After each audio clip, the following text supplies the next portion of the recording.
Presidente Parlamento Nacional Husuba Cidadão Roto atu na faten respeita malu entre religiosos sira. Presidente Parlamento Nacional Maria Fernanda Lai hatu assunto ne liga ho celebração lorong Idul Adha serani musulmano sira. Sexta-feira lorong ne fulan zuino tinan rehundu arunu loresin lima. Não espera kita ini kan lagi diskriminação da religião. A atividade sini kita respeita malu, kita valoriza valor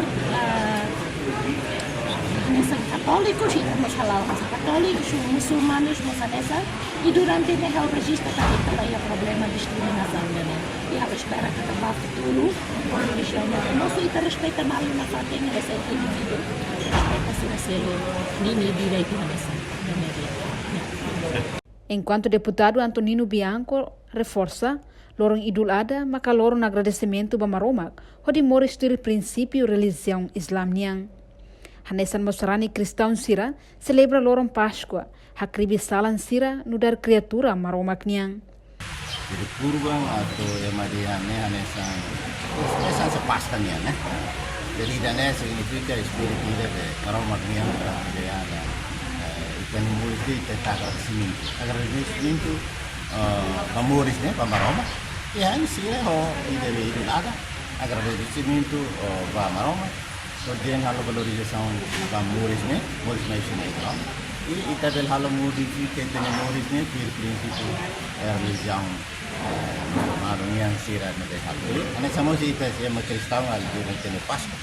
Itu para o tempo ida data kita reconhece kita fraco salah naik kita mau level halua baik itu ni ande kita mau halua itu bayam hotu na tahu sih berkorban na melakukan anu beti hafo pasien bete la iha itu sih bela muri hamutu kan hamutu espírito de solidariedade ba emane muri ane samos de maroma karaka itu adalah muri ya simplicidade solidariedade ba malo muri mundo provisório do tempo de dat yang begitu dilaba neser kemawalin lah jadi laihan itu laihan sa ia maromot laihan mereka kot laihan mereka riku kamu é quase princípio nessa.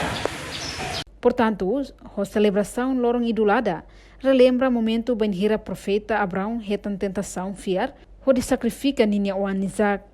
No celebração lorong Idul Adha tinang ne badala rihung ida tus hat nulu resin lima musulmano sila celebra lorong ne iha miskita anur kampung alor dili. Reportagem Imelda Fátima, Televisão Timor Post. Janela informação ba emohoto.